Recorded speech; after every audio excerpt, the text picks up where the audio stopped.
Well, here we are on a Wednesday night. It is an absolute pleasure to have you on board. Thanks for tuning in to Air It Out. My name is J.D. Green. I have got two police officers in here.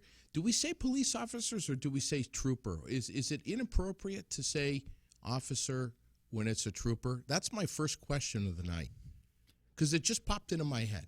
Well, what do you prefer to be called? I would say officer, but is it disrespect to say officer to a trooper? Well, I think we're all police officers, right? Yeah, I mean, right. I say, I'm a officers. state police officer. My title happens to be trooper, I suppose, or I'm a sergeant now, I guess. But so I'm not in trouble. No, I memean, do you work the deli at Hannaford? No, I don't. No, so I wouldn't call you the deli master, right? I understand. I understand. You're both sergeants, though. Sergeant J. Riggen with the Vermont State Police and Sergeant J.M Barriteau with the Orange County Sheriff's Department. We have been sharing a microphone together now for 20 years. 20 years, yeah. Once a year, and we usually come on just before the New Year's and talk about the perils of drinking and driving and driving under the influence of any drug. This year we're a few days late, but I was thinking this is the kind of message where, man, it doesn't have to be just before New Year's. This could be anytime. Yeah, anytime. I don't think we're late. That's also the We're message. It happens year round. That's right. And so maybe a little bit more during the holidays. Sure. Because people are more prone to go out and have parties and socialize and family and gathering. That's right. But it really does happen every day of the year. So. I'm going to tell you right now, this is one show that you've got to stay with us through the entire show. This is going to fascinate you. You're going to learn something. You're going to be surprised. Every year that we do this show, I always walk away with a newfound appreciation for what you do, what you see, what you experience as police officers. It is absolutely amazing. We're talking about drinking and driving. DUI, driving while intoxicated, I think is what you and I started out as 20 years ago, was all about alcohol. And tonight's show will still be about alcohol, but we're going to incorporate drug use as well. The message that we have always driven home is that it's just simply not worth it. It is an incredible pain in the ass to have a DUI or a DWI attached to your name. And it's nothing that goes away right away, if ever. And when we talk about all of the perils of drinking and driving, we also have to say not only is it a huge disruption of your life, of your finances, of your time, but you're also risking not only your life, which we tend to think about first, but also someone else's life. There's a lot of consequences, and I think we've talked in the past about them, and I think today it's maybe a message of like, well, let's think about it, right. Because we tend to forget that we think that it only affects us Yeah. as an individual, but it affects everyone. You lose your license for a certain period. Your employer is like, wow, I'm losing somebody for that time period. Right. Family, finances, Yeah. and then opportunities down the road that might kind of stop you from some employment. Yeah. So it's very, and it's something that you can't take lightly. How many, Jay? I want you to introduce yourself a little bit. First of all, I want to thank you immensely for coming in here. JMB is telling me all the time how busy you are. We appreciate you and your time so much. Who are you? What do you do? I know that you're both a drug recognition expert, a DRE. Yes. Tell us a little bit about you. I have so many questions for you. Okay, so I am assigned to the Williston Barracks. I'm a traffic safety sergeant there, and so my primary responsibility is really dealing with the safety programs, which involves drug recognition expert training, training for police officers at our bridge program, which is the advanced roadside impairment detection training, the basic DUI certifications for police officers, but also dealing with stakeholders as well. So we really try to get out. Just yesterday, I was doing 2 different classes for some driver's ed folks, newer drivers, trying to get their message out to before they get the bad habits, before the bad decisions are made. Wow. I think both JMB and I would much rather spend our time educating, which I see this moment really being quite valuable, versus enforcing, because we really don't arrest our way out of any societal problem. Yeah. The way that I see our role out there is for any bowlers out there that we're the bumpers in the gutter, right? And so we sometimes it seems like a cheat to bowl with bumpers, but the reality is you don't want to be in the gutter and you don't want to get no points. So the whole point is the consequences that we dole out are far better, right? To give you maybe 1 or 2 pins as opposed to in the gutter and getting nothing, right? And so we're simply trying to, when we can be proactive, is to make the arrest before the tragedy happens, and then simply to educate even before that is to deter the action. I don't think that JMB in our roles, we're not looking at all to say you should drink less. We're in a state where cannabis is legal, so I'm not saying you shouldn't use cannabis if you're over 21. Right. Well, I think what we both are saying is do not combine these 2 things with driving. Yeah. And I see it as, frankly, that simple, right? So that's my predominant role in the state police. Yeah. And in my outside life, I have, for the last several years, taught at the Community College of Vermont, at both the Morrisville and the Winooski campuses. Had a few different courses I was teaching. And I was quite humbled in the last year where I was awarded a Teaching Excellence Award through them. They received 200 nominations, and there were 3 faculty selected, and I was one of them. So I was really quite humbled by that. And when they told me, I actually, I'm not I like to have a good time and joke around, but I'm not I don't see myself as an emotional person. But something I was quite touched by was that I think that, and you too, JD, I think with remember kind of in this public sector role, or the being visible in public, whether we're in marked cruisers and doing education that way, on YouTube and radio and everything, we never know what we put into motion or don't put in motion for the good. Yeah. Sometimes I think that we just take it for granted. Sure. We kind of and then we sometimes fixate on the negative, right? Or what I do really matter, right? And so to have been so I guess acknowledged in that way, recognized, it kind of just even not just personally but professionally kind of refocused me as well. Is that, and this goes for everybody, is that we never know what we put into motion, both good and the bad, by the way, for choosing to do something or not choosing to do something. We just never know. That is so interesting. And so it refocused me, and so that way I was quite humbled by the experience. So how long when did you become a state trooper? I joined VSP in 2006, so I'm starting my 15th year. Okay. If you could, I know this is a tough question, but if you had any kind of idea of how many DUI, DWI arrests that you think you may have made in 15 years, if you had a wild guess, and this is a question for both of you. I know that Yeah. you've been in the police for how long now? Well, since 1999. So. Okay. So if I could quantify it, so I've probably screened, and when I say screened, I mean administered roadside tests, stopped somebody suspected they might be impaired, so I've asked them out of the vehicle, administered these tests that we do to detect if there's any type of impairment. So I probably identified that maybe 2,000 times, like 2,000 encounters like that. And then from those encounters, I've decided to make the arrest, or needed to make the arrest, probably 320-ish. So the point is, both of us, that's probably, JB, I'd be curious what your number is as well, as far as we're definitely ruling more people out than we're ruling them in. That makes sense, right? These tests are designed to rule out impairment as much as it is rule in. And so we're releasing far more people than we're arresting. Yeah. Right.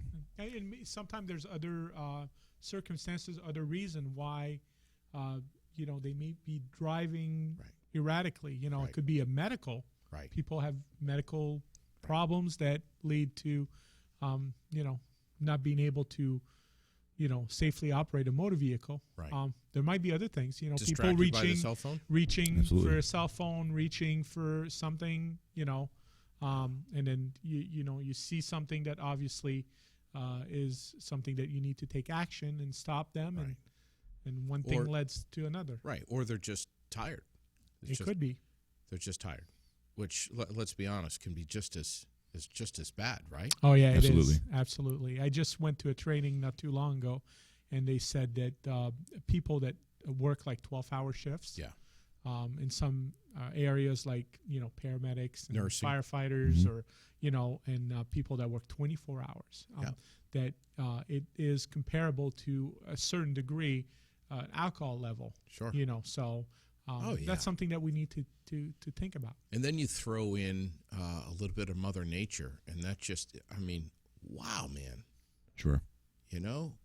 I think that we all need to prescribe, or frankly acknowledge that we've prescribed to the social contract, that when we leave our houses in the morning and if we're driving or what we're doing, right, it is about the social contract, and it's the guarantee that if we're all doing what we need to be doing, right, for ourselves and for our communities, that the car that we're approaching is going to stay in its lane, right? And that's the social contract. And police can't get us there, right? Sure. It's a social contract. So whether it's drowsy driving, distracted driving, drugged driving, right? Playing with your kids in the back seat driving, right? Arguing, absolutely right. Anything that takes our way from the attention from the road and all these things that the driving task requires to do it safely. When people are seriously injured or killed, I can tell you, because we've dealt with them a lot, the family members don't care if it was caused by drugs or because you were falling asleep or because you were arguing with your spouse, right? That the person is dead nonetheless. And so the social contract is the first step of this process, because in every situation, it's a situation of where the contract has been violated. Yeah, that's true. Have you ever had a situation, both of you, where you've had to arrest someone for impaired driving and they've come back and thanked you? Yes. I can recall a few in my career so far that, understand. So, it's poor judgment. So you're making a decision, especially if you're impaired. So it's a poor judgment. So the next morning you wake up and things are a lot clearer. Right. You've got a lot of paperwork that you've been given. Yes. You've got a new experience because you had to be processed for DUI. And then you wake up and you look at your family or you look at your friends and like, wow, what did I do? How did I behave? And then after I get the phone call, how is that going to affect me? I'm, thankful that you stopped me. I understand the reason you did this, and I'm glad that I didn't hurt anybody. Yeah. So that's what I get from time to time. So .08, we're going to talk about that in just a second. But Jay, I want to ask you a question that we've had, J.M Barriteau and I have had many dignitaries on the air with us over the last 20 years. Several governors, lieutenant governors, attorney generals, the auditor, Tom Salmon. And who was the other guy there? The past attorney general there. I'm drawing a blank, but Bill Sorrell. Oh, it was Bill Sorrell. Bill Sorrell. We had T.J. Donovan. We had some state attorneys. Yeah, who was that state attorney that we had? Wow, we had. Let's think. I just so we've many. had so many that I'm just thinking. The question that I've asked all of them, and I'm going to be real blunt with you and tell you that not one. I don't think one of them has ever answered directly enough, but rather has almost, and I say this with respect, but almost kind of skirted around, is the question, is the state of Vermont being tough enough on drunk drivers, most specifically first-time offenders? I'm wondering what your personal opinion might be on that for both of you. So I've accepted the challenge of being direct. I want you to know that. And that's why I paused there for a second. I've accepted that challenge. There's no right or wrong answer. And so this is your personal opinion. We'll remove the uniform for a minute here. Well, I could say that my opinion actually would align both my personal opinion on this and my professional opinion on it. They would be in complete alliance with each other. That as evidenced by the fact that we actually don't have many two-time offenders. We actually don't have many. The majority of people that, and I think, JB, you're nodding here, right? I think that the majority of people we come across, it is their first time that they're caught, by the way. Let's be clear about that, right? So it's their first DUI offense. There aren't many second and certainly less third and lesser still fourth and so forth. And so I guess I am of the opinion that if this is an opportunity where this can be learned by, because there's not severe property damage, injury, people have died, right? This is still like the learning moment. I think that the whole justice system at one point, and still does, believe in the educative possibility here of teaching people how they went wrong. Certainly punishment doesn't really do much to deter in the long term, right? But the positive reinforcement, it's the drawing their attention to the fact of where they've gone wrong, what is their lifestyle that's contributed to these moments, how many years ago was this put into motion, right? The national statistic that both J&B and I instruct on is that by the time the person is arrested for their first DUI offense, they've driven no less than 80 times while impaired. And if we think about that for a second, be like, wow, it seems like a lot. Well, it is, and that's where I say that it is improbable that the first time that you are driving impaired is the first time that you're caught. That's why it's these lifestyle decisions that people make that lead to that first arrest. And then it comes down to the thank you to be like, my God, like you actually got my attention now, for the majority of people, right? Not every one person responds the way the majority does, but for the majority of people, they're like, my God, like you got my attention. And I'm glad that you did, because nobody got hurt this time. That first time that I was caught wasn't when I crossed over the median on the interstate and hit a van head on and killed 2 kids, or other type of disasters that happen out there. So that's the platform I stand on when I say that I actually do think that we treat first-time offenders correctly, because we don't see many second-time offenders. Now, do we treat second-time offenders correctly enough? My answer would be, I don't think so. Whoa. Right, because now that's somebody who hasn't gotten it. And so by the time now people are killing people, these are not first-time offenders. It's just not probable. And then realize that the first-time offenders lose their license, normally 90 days. 90 days. So 90 days without transportation in the state of Vermont, which is not a state where you've got public transportation. You still have to feed your family. There's a lot of consequences, like insurance goes up. I mean, so if somebody doesn't get it after the first time, I think there's a problem, and I think that's why we got to be aggressive to recognize these people on the roadway and deter them from even like getting in their vehicle intoxicated. So you agree with Jay that first-time offenders, we are Vermont's effective enough in deterring them, or attempting to deter them from doing it again? I think so. I mean, if you look also at what other states around us are doing too. Okay. I think we're pretty much in line with other states. Are all states 0.08, by the way? Yes. No. Utah is 0.05. Ooh. Yeah. And we may see, we kick this around sometimes here, just in back rooms and stuff. We may see long enough on this job where that's the new legal limit for the country, 0.05. Wow. There's a lot of good literature out there about how we start to lose some of our judgment, some of our psychomotors, below a 0.08. We're going to talk about drugs here in just a second, but I guess my question is, and it's a good question that Jennifer actually wrote in and asked, can you get arrested for drunk driving if you are under 0.08? Absolutely. Yeah, the Vermont law is very clear that while there's that per se limit, the 0.08 or more is do not pass go, do not collect $200 for any Monopoly fans out there, right? It is like everyone is under arrest at 0.08 or more. But recognizing that people do become impaired at below 0.08, if one is impaired to the slightest degree, and that's how that statute is actually written in red, if you are impaired to the slightest degree, then that is DUI. And so the tagline here, as far as for people really to take this into their souls, and let's see if we can really buy into this, is that if we feel different, we definitely drive different. And so once we start to feel different, that is impairment to the slightest degree. And we think about, what are we feeling different? Our vision starts to get a little bit blurry. We start to slur our words a little bit, or we start not to think so clearly, right? And that happens below a 0.08 for some, right? Yeah. And saying nothing about drugs and then combining the two. Right. Right. So in an impaired driving model, that's alcohol and other drugs, in impaired driving, impairment to the slightest degree is certainly and should be DUI, and it is. So, and we've talked about this in past years,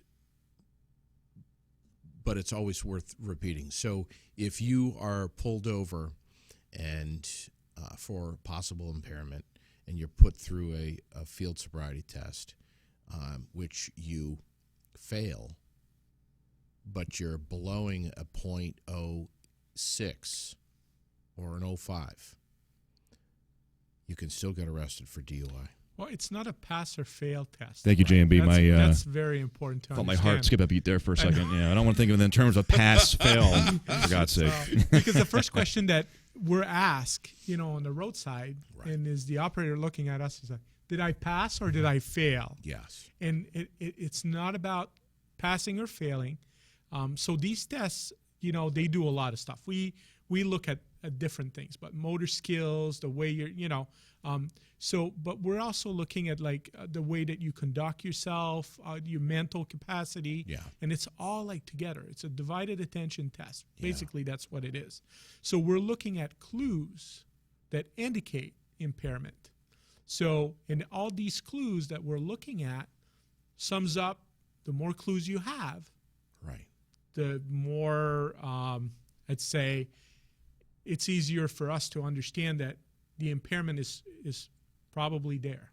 So, and that's what it is. So we're not looking as if you pass or fail. We're looking, are you exhibiting some sign of impairment? And these would manifest themselves with some clues that we're able to observe during the roadside. Wow.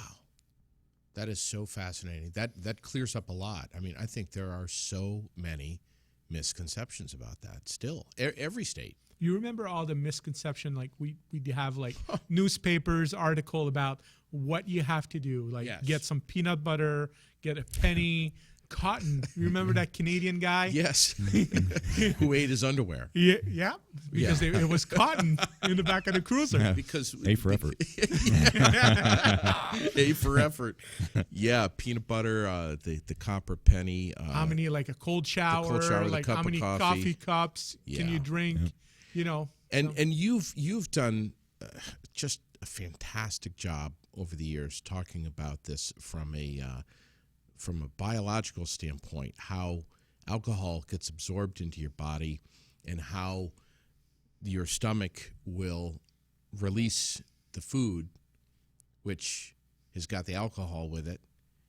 So you can have a couple of drinks at a party, and you've had them over a short period of time. You generally feel okay. And the premise that you and I've driven home so much is that even when you're an impaired driver, you're confident that you can drive. And I've proven that on the air in radio when you and I have been together, when I've been consuming alcohol with you. You've brought me up to... Well, let's, like, not with me. In Right, front of me, in right? front of you, Let's yes. get that clear.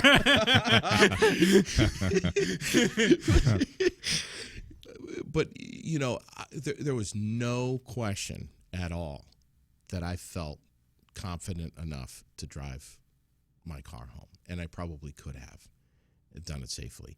However, you leave a party or whatever, a bar, wherever you are, and all of a sudden that alcohol gets released, and now you're hammered. I mean, you've already left, and you're driving. And then the alcohol doesn't, like, it goes as a certain rate. It's metabolized at a certain rate. Out of your liver. Out of the liver. So there's formula out there that tells you, like, how many an hour you're going down and this and that. So, sometimes people take a chance, too. They look at this and they're like, oh, I'm going to be okay. Yeah. And we used to push so much, like, go and have some fun. Just make sure that you're ready, prepared. Right. You have a making plan. the right decision. Having a designated driver. Right. Staying wherever you are. Right. I mean, if you're able to get a taxi, Right. Or There's so many transportation, I mean, options. there's options. But having a plan before, where where you're going to end up at the end. I think it's so important. And we're not saying that these options are incredibly convenient. Yeah, certainly. Yeah. The next day, the thought of being hungover, but having at some point to go back and get your car or inconvenience others for a ride to get back. We're not saying these options are... But they're way better than They're way consequences when you look at the the picture of what could happen on the roadway. Sure. So like Jay said, we want to make sure that you're having fun, that Right. we're not discouraging people to, drink moderately. Right. Like I said, marijuana, cannabis is legal now. But it's important to know that it doesn't mix. Sure. That when you get into that motor vehicle, you have a responsibility, and you can't be there. It's plain and simple. A responsibility not just towards yourself, but to a lot of innocent people. Yes, that's right. And that goes back to the social contract that we spoke about a few moments ago. Nothing warms my heart more than driving by a restaurant/bar after a Patriots game or a Bruins game, and it's the next morning, and there are cars parked at the closed establishment. Nothing warms my heart more. These are people who did not plan ahead, right? And they always get an A+ for planning ahead, right? But they did not plan ahead. They found themselves in a situation now where they'd driven there and didn't now realize, though, that because of what they drank and how fast they drank it and all these other variables, that they're no longer safe to drive. And then they did not. Yeah. Like, that was a great decision. Well, it's a guarantee you're not going to hurt anyone. That's exactly right. And it's a guarantee you're not going to get nabbed. Yes, that's right. That's right. For all the ripples in the pond that these moments create, not for us, but also for our subcultures and our communities. Sure. You're right. I mean, it's like, frankly, an Uber ride from downtown Burlington to the outskirts probably costs $80, $100. Right. And I will tell you, a DUI is far more devastating than $100. Right. Isn't that something? And I'm not pretending the $100 is a cheap rate either, right? I'm just simply saying that just think for a moment outside of ourselves, and sometimes we can be selfish creatures. But You know? let's think about the $100. You usually don't drink by yourself when you go out that way. Sure. Maybe you do, but like the majority of people. So split it with all your friends. Yeah. That's a good investment, an investment in the future. What's the deal with? And we're going to get into drug use here in just a second. But what's the deal with with CDLs now? If you have a CDL, there's so many that do in Vermont. Is it true you get one DUI and it's done? It's over? So I guess I'm not the best person to answer that cleanly. The CDLs are so specific that I don't know if that's the case. I'm sure it's very well very well controlled. There's a lot of federal restrictions on that. Well, so driving a commercial vehicle, not school buses, but the commercial rigs, it's a .04 is a DUI, .04, which is really a very small amount of alcohol. And there's also restrictions about even having alcohol in their cabs. And so our truck guys that I work closely with respond to that quite a bit, actually, where they do inspections and there's alcohol in the cab. I think that a concern that they encounter moderately enough is that, and something that might be interesting for your viewers, is that the way that we eliminate alcohol in part is through an enzyme called alcohol dehydrogenase. And what's interesting about that is that there's some people who are genetically predisposed to alcoholism, and part of the reason that they're genetically predisposed is they do not have this enzyme functioning correctly. Whoa. And so they have more alcohol bioavailable to their system because of this enzyme issue. Meanwhile, the last .02 of the BAC, so we've had a night drinking, and now we're metabolizing and eliminating, and our BAC is going down. Right? Time. Exactly right. That last .02 does not get eliminated at the same rate as the earlier level because those enzymes are saturated and they're not efficient anymore. And so the point is that somebody who has been drinking the night before and they're on the way to work, and they show up and work has zero tolerance, they have alcohol in their breath, that's part of the reason why are still in their system. We're going back to these CDLs, right? They're driving their rigs at any traceable amount is usually a problem for their companies, right? It's a very expensive problem. And it has to do with the fact they didn't intend to do this, but they didn't allow enough time for the time they were consuming, and they said that last .02 was the hardest. So school bus drivers get nabbed on this probably more than the other population because their DUI is .02. There's not zero tolerance for school bus drivers because there's other perhaps reasons that there's alcohol in their system, cold medicine and things like this that you probably shouldn't be consuming anyway in driving. But there's some reasons why you might have some trace alcohol in your system. So they give them .02, but .02 is, J.M. could say, is a very, very small amount of alcohol. Right. But if we're drinking the night before, then we go to work, we could still have the stuff in our system. And so people need to, again, plan ahead. And when we have things to do, just think about the ripples outside of our own moment. Yeah. And the consequences for these people that work in that industry, it's their livelihood. Sure. So Yes, and insurance cost. There's a whole lot of things that make it for a bad day. Insurance alone is expensive, but you tag on a DUI, a DWI to it, and it stays for a long time. I don't know how long, but a long time, years. You both are drug recognition experts. Did you become a DRE before Vermont legalized marijuana? Yes. We did. You did as well? Technically I was. I was like on the cusp. Where I've been a DRE for 2 years. You've been a DRE for 11. Wow. He's a DRE instructor, so he instructed me. So you're an instructor. That's fascinating to me. How many DREs do we have in the state? We have 48 currently credentialed DREs. Do we need more? So we always need more DREs who are capable to be DREs, right? So not every doctor should be a neurosurgeon. Not every police officer should be a DRE, right? And that's not a character assessment. That's just the way that it is. And so if somebody has, we always say it's a crossroads of two perfect characteristics. It's aptitude to learn this, and it's the passion to exercise it. And not every police officer has the passion, and not always marries it with the aptitude. We're told, and curious what J.M.B. went through this training relatively recently. It's one of, if not the hardest law enforcement training someone can go through. It is. How many hours? So and conveniently enough, on Monday we're starting DRE school. It's a 2-week school. It's 72 hours in the classroom. Following the 72 hours, there's a written exam at the end to leave the classroom portion. And then And that's a brutal exam. I mean, you got to know that, you've got to have it right. It's stressful. The candidate DRE, if he or she can graduate the classroom environment, then we do field certifications out at a county jail in Phoenix, Arizona, where there's just more drug impaired people. And so the candidate DRE is then under the watchful eye of an instructor is then assessed, did they learn the skills to practically apply them to identify, is the person impaired? If they are impaired, what category or categories of drugs is causing it? And are they correct? And so assuming... So you're dealing with actual people Yes. who are actually Yes. on an opioid or marijuana or what have you. Or a combination of all those things, exactly. You're dealing with that person, and you better get it right. That's right. That's right. And so the requirement is for the DRE to correctly identify. There's 7 drug categories of which all chemicals would fall under, but categorized by their symptomatology. And so of all of the chemicals that we know, they've been categorized into 7 categories. The DRE in the field training must be working with at least 3 of them, right? Working at least 3 of them and have made the correct call 75% of the time. The correct call is that the impairment is caused by a chemical as proven by your analysis.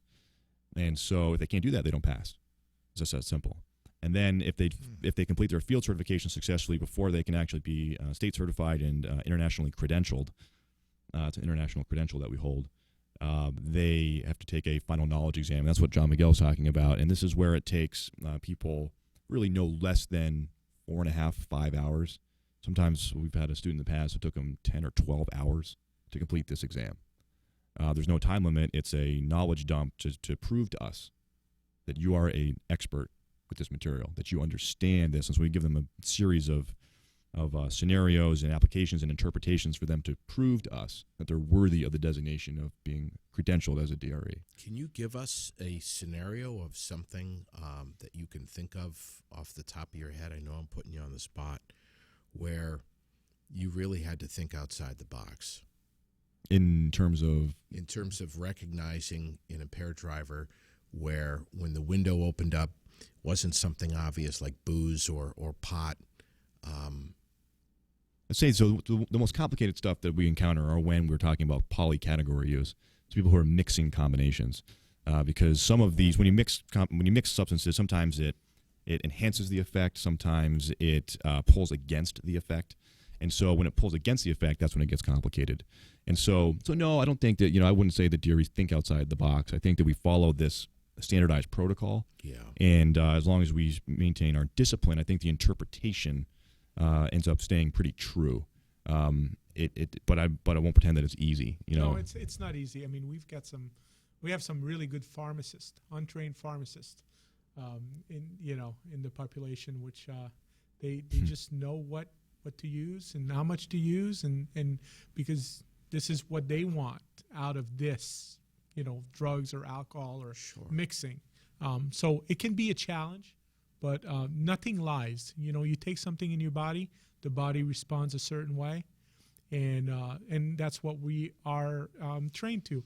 Observed all these information that your body sends to us, dilated pupil, it could be a blood pressure, it could be, and the mix of all that, we're able to formulate an opinion, and based on that, I could involve different categories of drugs. And of course, if you come along to someone who just refuses everything, you have leverage at that point. Leverage in terms of I guess, arresting them, getting them out. Oh, sure. So the way we train police officers at any level, whether they're the basic DUI trained, whether that bridge program I talked about, or a DRE, when we stop somebody on the road, I tell these new police officers, hey, you stop it, you own it, buddy. Right? So the point is that the police officer, it is the public safety mandate that when we stop a car, we own what happens next. And that is, are the tires good for the road? Is the vehicle registered? Is it insured? Is the driver valid to be operating? Are they impaired medically, chemically? Are they suicidal? We're always doing these barometer checks, so to speak, with not just the individual but their vehicle as well, because when they drive down the road, they've received the JMB or the J Riggen safety approval. It says you're good to continue. It's the last best chance that police officers have to impart some good, right, for that proactive good, rather than the reactive call to the head-on crash where people have died. And now it's game over, right, both for the deceased and, of course, the offender. So it's complicated. I don't think that, no one that we work with really, I think the DRE great emphasis is on empathy for even the accused, right, where there's a story to what led them to this moment. Of course. Right, and we never lose sight of that. And I think that one of the most valuable components of our evaluation is the interview at the end, where we're now really confronting, in a way, all of the clues and indicators that Jean-Miguel talked about that we've harvested during the evaluation has led to us to conclude that if they're impaired, here's what the categories that are causing it. But, what's your story? What happened that this has now led to this moment? And I just had my 119th enforcement evaluation the other night, and it's a story about a woman who was legally prescribed antidepressant, anti-anxiety medications. She's under a lot of stress. It's post-holidays, and there's a lot going on, and I completely have great empathy for her. And she had a prescription laying around the house that she hasn't filled in a while. She filled it. She took it because she's under stress. Next thing you know, she crashes into a parked car. And so having taken this prescription that she wasn't used to. So this is a legally prescribed substance combined with some other legally prescribed substances, and the result of this is DUI. And the other DRE who was working with me on this case, we had great empathy for her. I understand you're under a lot of stress, and so people have great baggage that they carry with them. DUI is one of those crimes in Vermont that does not require intent. It doesn't require intent. I didn't need to have intended to be impaired and drive. It's just the fact that I was. Right? And there's a lot of reasons that lead to the moment where they're behind the wheel, and that's not lost on us. Right? This is going to be a valuable system moving forward. What I tell her and anyone who cares to listen tonight is that have these conversations back with your doctors, with your friends, with your family, to have these conversations about these medications and my ability to drive safe. That's a great concern of ours because we have a public health road and a public safety road, and these two don't always intersect. Yeah. And so having those conversations with your loved ones, with your doctors, and other stakeholders in your life to make sure that we're engaging the best that we can for that social contract that we keep talking about tonight. When marijuana was legalized in Vermont, what was your personal reaction to that? What ran through your head? You probably knew it was coming down the pipe. We all did. But when it actually came out that marijuana was going to be legal, what ran through your mind? Both of you. So go, Jim. I think my first thing is, are we prepared for this? Is the society prepared for this? Because now you're thinking about something that was illegal. Now it's legal. It's the same way that you go to your doctor and get a prescription at your doctor. I mean, He's not a drug dealer. Right. He knows what he's doing. He's prescribing you something to help you. Right. that doesn't mean that it mixed with driving a motor vehicle.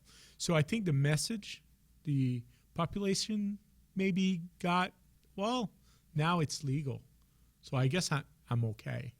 And that's what I'm worried about, and probably that's what Jay is worrying about, is that that's kind of the wrong message.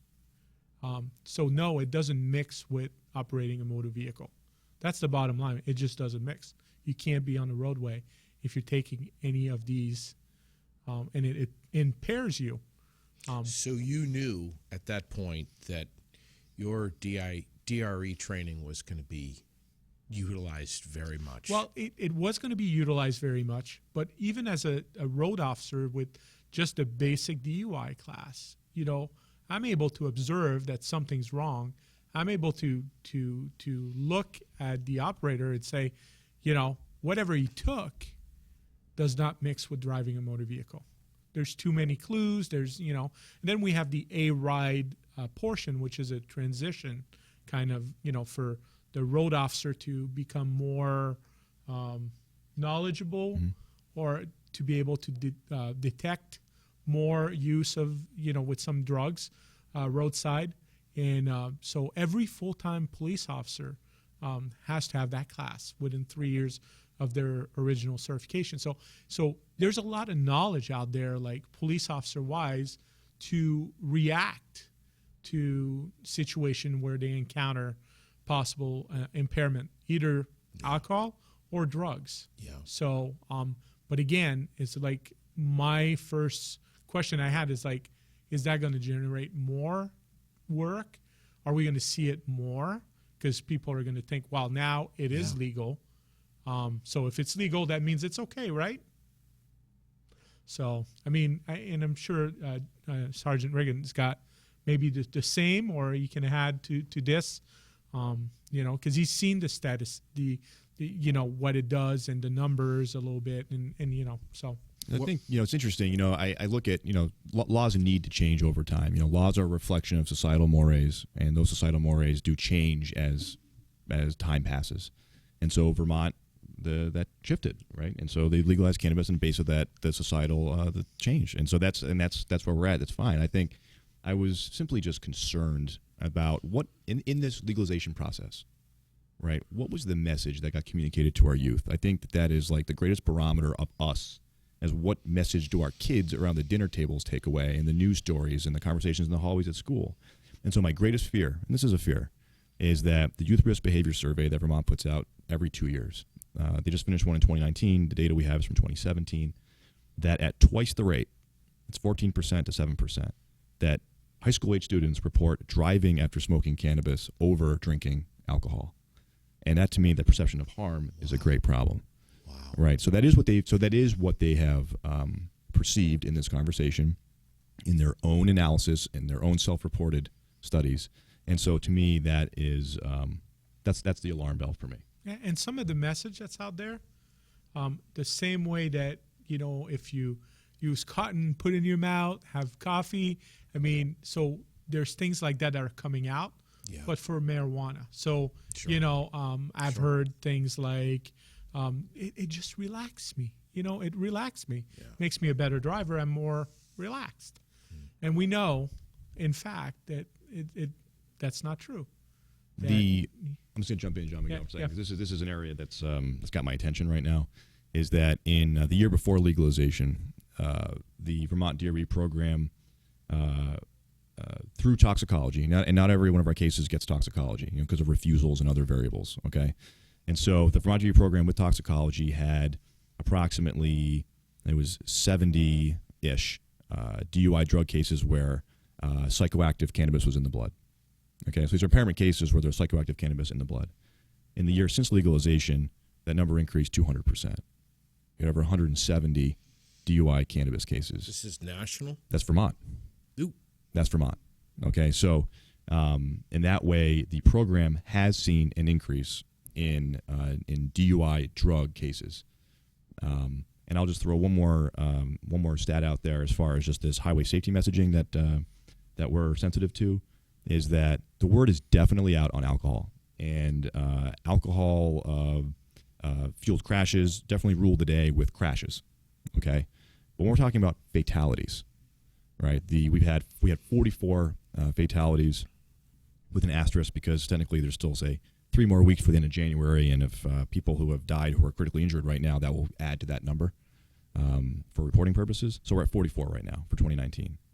And of those 44 cases, 22 of them were impairment. 22 of those 44 were impairment. Okay, so since 2014, DUI drug has outpaced DUI alcohol when we talk about fatal crashes.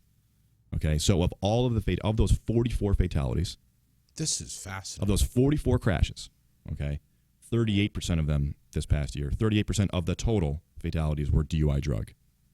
And when it was DUI drug, there was 66% of those cases were cannabis involved. Okay, so cannabis involved DUI drug fatalities lead the narrative for us in our program, right? And so we're taking that seriously, and I think that what we're sensitive to try to get ahead of this is not, again, we don't enforce our way out of this, right? But it's educating the decision to not do this in the first place. Don't mix these two things together.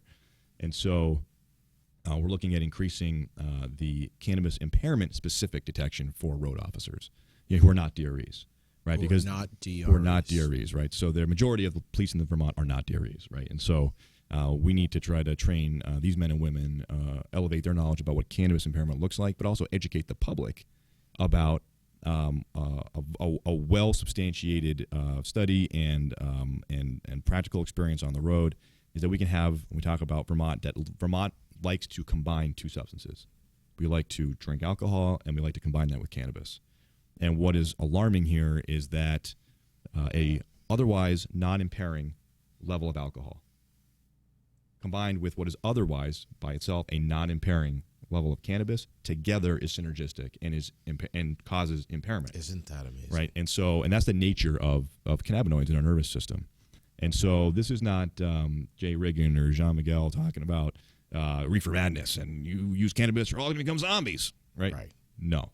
What we're talking about is common sense social contract management, where if we feel different, we drive different. So do not do this, right? Make your lifestyle choices, but do not combine these with motor vehicles. And I don't presume that this is easy. We are in a rural state. That is so well There's not said. public transportation. There's all these competing interests, right? But the fact that we have to drive everywhere because there's not the scope of public transportation in our rural areas, that doesn't trump the entitlement that we get to drive impaired. Yeah. Right. So rural is not an excuse.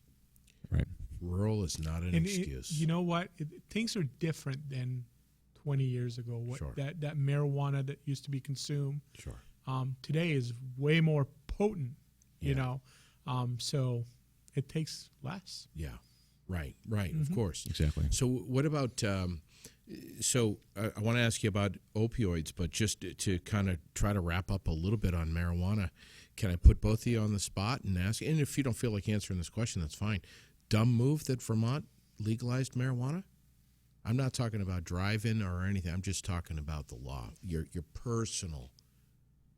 So I'll punt and I'll simply say that no, 4th down, and I punt and I say that, and I do believe this, right? That it is. I feel like it's my responsibility, James' responsibility, to arm the policymakers with simply just the information, Yep. and then policymakers will do what they need to do with it. Right. And so I am okay that this has happened Yeah. because it's this other group who's doing the best that they can in every given moment based on what the needs and desires of society is. So Wow. I leave it to somebody else to make those types of decisions. Okay. And then JM and I will. I think we'll do we're what we like do. in the same pot. Yeah. No, Pardon the pun. so it's a choice that the society made. Yeah. It's around us. Other Yeah. states have done it. So I just don't want to see it on the roadway, on our highways and roads. Sure. It just doesn't mix. I mean, that's I've got really that at heart that, anybody intoxicated shouldn't be on the road. It's just plain and simple.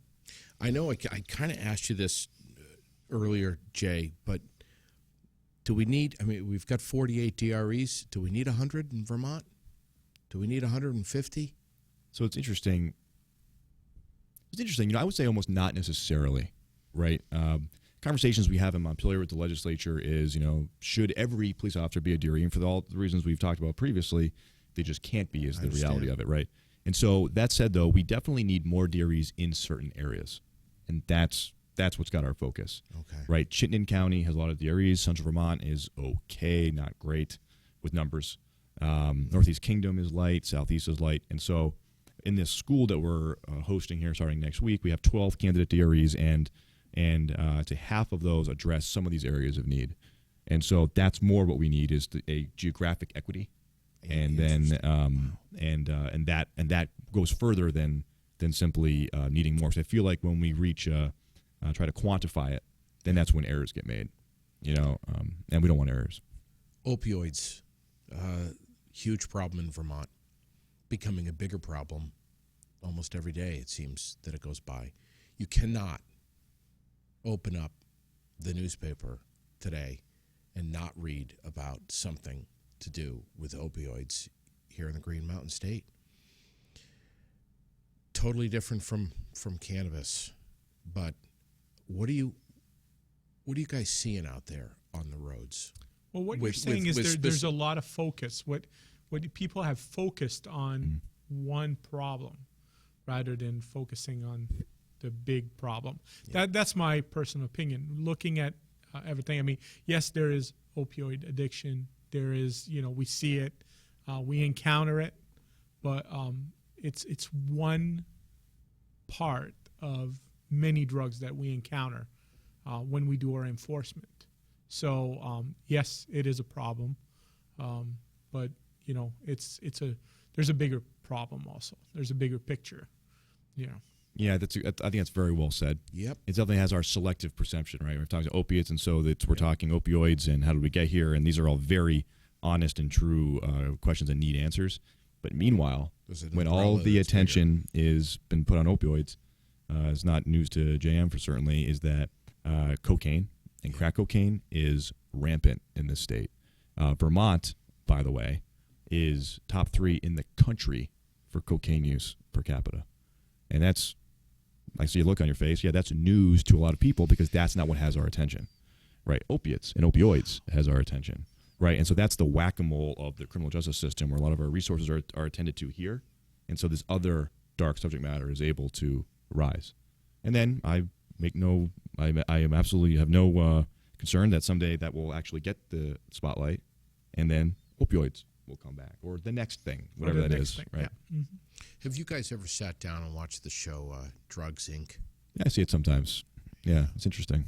Have you? I have not. You should. It's Okay. pretty amazing. It's to pretty see amazing. these different cities, where hash is big in Oakland, and different cities, different drugs. I find that so fascinating. Yeah, we've seen, there has been instances of, to your point about geographic consumption, I guess, supply and demand. We've seen instances in Vermont with some methamphetamine cases, but Vermont's story really is crack cocaine. Isn't that something? What about fentanyl? So certainly, and that's, fentanyl is illicitly brought in from other places. There's knockoffs and so forth.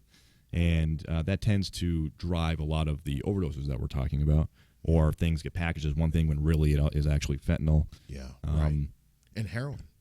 Certainly, yes, exactly right. Yeah. And heroin second to cocaine, do you think, to crack cocaine in for Vermont? As far as so I don't know. I mean, if we were to look at our DUI drug numbers, right? That what we see in our DUI drug population is cannabis is leading today, and that wasn't always the case in Vermont. And second on that list are central nervous system depressants. Third on that list, oxy. Is that no. So depressants are like antidepressant drugs, anti-anxiety drugs, antipsychotic drugs. A lot of them are medications. A lot of them are prescribed. Okay. And then the third thing on that list are the opiates, the narcotic analgesic drugs, and then fourth are the stimulants. But what's interesting, though, when we talk about polydrug use and so forth, is that the opiates and the stimulants are often used together. Yeah. As far as a way of trying to mellow, to balance out the effects. And that's what I said, like the pharmacists, the untrained pharmacists. Yeah. So unfortunately, they have a problem, and they're trying to cope with the problem. Sure. Whatever it is, and it's how it can make them feel the best. So unfortunately, that is the health side, the public health side, of the problem. I think something for people to be aware of, and this might raise an eyebrow, is that Vermont, we're talking about prescription drugs. Vermont has 11 prescriptions per person filled every year. 11 prescriptions per person in Vermont. So that's a lot of prescriptions. So we think, well, how did we get there, right? And so I really want people to be aware of this, a very important conversation to have with our doctors at the time of prescribing, and that is the NNT, which stands for the number needed to treat. And everything that goes through the FDA needs to have established the NNT, the number needed to treat, which is how many people need to take this substance before one person is helped by it. And so how we get to the 11 prescriptions per person over the course of a year average, that rules out all of the zeros and takes into account the 20s and the 30s, right? So at 11 prescriptions per person, how we get there is, in some cases, for some statins, which are really important drugs, so don't stop taking them. Just talk to your freaking doctor, okay? Yes, exactly. Okay, is that, the number needed to treat may be 100. Yeah. So 100 prescriptions need to be doled out before one person is helped by it. But meanwhile, the chance of a side effect is 5%. Right, and so we're actually more likely to have a side effect from certain chemicals than be helped by them. And so then we end up treating that side effect with another chemical. And then that has 2 more side effects, and that requires 2 more chemicals, and so forth and so on. You see what I'm saying? So all this is, and I just have people in my family who are healthcare. I just really want everyone to not be a lemming to the process. Engage your healthcare practitioners with the questions. The amount of people that we come through our DUI drug process, I think this is what leads to the DUI drug, is they're not informed consumers. It's, why do you take this medication? And they say, I don't know. And the side effects, when we were thinking about the side effects, that's the impairment. Yeah. Yes, exactly. That is the impairment. Yes. That's so if a drug makes you feel different, that's the impairment. Yeah. That's the side effect. Because, if you took a drug and it didn't affect you in any way, then, Yeah. I always, every time you and I do this show, I always remember the guy that you pulled over in Northfield who was driving, I think it was in the morning on his way to work, and had sparks off the guardrail. Off the guardrail. And when you pulled him over, he pretty much fell out of his car. Yeah, I opened the door, and he didn't have his seatbelt. But the big picture is that, I just, and obviously we're talking about alcohol here, back to alcohol, but I just can't imagine being that impaired and even thinking about getting into a car. Because right now, driving. Because right now, JD, you're operating out of your frontal lobe, where your rational planning process lives. Yeah. Right. And when we start talking about chemicals, alcohol or other drugs, it interrupts that frontal lobe, and we really resort back to our reptilian brain, which is our limbic system, where all our emotions live. Planning, judgment out the window. Those two sectors don't talk to each other. We're only living in our limbic system, our emotional centers, and that's when bad decisions get made. Wow. And every human organism is susceptible to that. Right, so pre-planning is a variable, and then also, by the way, perhaps not getting ourselves to that level where we start to lose control of ourselves as well. And so the Northfield example that JM has, that's somebody who's lost control, and I am sure that when he was at his wherever the gentleman was at his job that day, he did not think that he'd be riding down a guardrail 11 hours later, passing out behind the car. Right, no one intends to be that type of way, but yet we find ourselves there because of the disconnect in our brain centers caused by these chemicals. Right. And let's be honest. I mean, let's just put this out there. We're all human beings.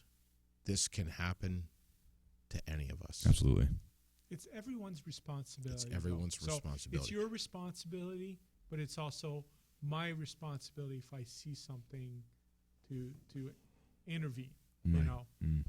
So we've all been gathering or places where we know certain person shouldn't be driving. Sure.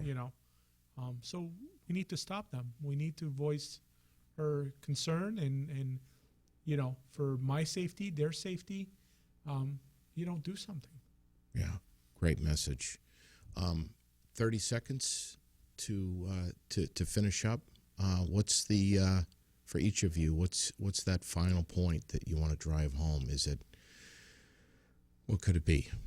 Well, we have a lot of capable police officers on the roadway. We will detect people that we come across that are intoxicated. So that's what we do. We're good at it. We'd rather not do that. We'd rather have somebody drive sober, make good decision. But we'll be there. We'll be there. Maybe when you don't want us to be there, but we'll be there. These are the consequences. But let's talk about trying not to get there. How can we make good decision? How can we be good citizen towards yourself and others? And that's why I do this radio show, and a podcast, and I'm out there. I try to spread the word because it's so important. As a paramedic and a police officer, I see it a lot. I see the consequences. Yeah. So if I can just, stop somebody from getting there, I'll be happy with what I do as a profession. So I think that's what we want to do. I want to spread the message, make sure that people are safe. And, they can enjoy themselves, but it just doesn't mix. It doesn't mix. The message was there a long time ago for the alcohol. I think people get that message. Now it's the drugs, prescription drugs, illegal drugs. We got to send that same message. And then even worse, saying if you combine any of these things, the effect can be even worse. So that's what the message, and I really appreciate the opportunity that you give us to reach your audience, and because I think it's an important message. Even if we've prevented one. Hey, this is the goal. Yep. Jay, final point. I think that what drove me to get into this job, and a lot of the men and women who I call my friends in this job, we really do want to see everyone achieve their best sense in the context of the Maslow's hierarchy of needs, right? To get that, make sure you're well fed and make sure that you're safe. That's probably where we come in. But up along their way to that self-actualization, for everyone to celebrate their passion, right? But it's unfortunate that it's come to my attention over these 15 years that we just can't do it all, right? We just can't do it all. And so in my final words for anyone out there and share this message is for everyone to be accountable to their own survival, to put ourselves into the best possible scenarios to survive the violent encounter when we may face it on the roads, right? To set ourselves up for that success, right? That's our own subculture, taking accountability for what happens next. And so I thank you very much for your time. I echo what J.M. said. I think that this is super valuable.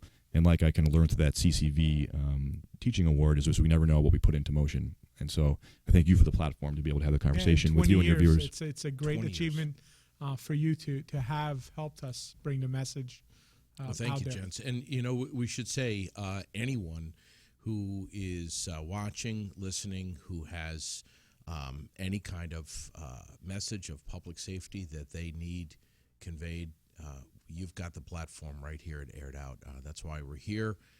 We do some entertainment here. We goof around. We have some fun, but we also get very serious at times, too. And this is a message that I intend to continue to drive home every year that we can. I hope you'll come. Can we get you on the calendar right now for next year? Oh, boy, I'm pretty busy. I don't know. I'll have to take a look. Sergeant J. Riggen, J.M Barriteau, Sergeant Barriteau from the Orange County Sheriff's Department, and Sergeant Riggen's with the Vermont State Police. Thank you both so much for coming in here. We appreciate your time. Our podcast tonight brought to you by Gauthier's Quality Grounds and Maintenance of Orange, one of my proud presenting sponsors. Wonderful people over there. Jason Gauthier has been so busy plowing, and Trash King, his side biz, is off and running. He's got a fantastic promotion right now on his Facebook page. Check it out, and just get in touch with him. He'll take very, very good care of you. Residential and commercial, fully insured. Find them on Facebook. Project Independence, they're going to be on here very soon, tail end of this month. They'll be in here telling you about all the things you might be missing on North Main Street in Barrie.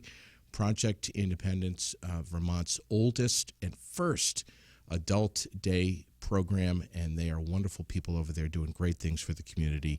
We love them. Fontaine Forestry and Millworks of East Montpelier, Mark Fontaine and family just below Bragg Farm on Route 14, and of course Fly in the Wall Productions and CVTV, Central Vermont Television. It's where we are tonight. Thanks to my producer Billy for putting it all together, for Tony Campos and Abubakar and the rest of the team. CVTV723.org to check it out. Get dialed into your community. We'll catch you next time. Be good to one another. And thanks again for subscribing to Aired Out.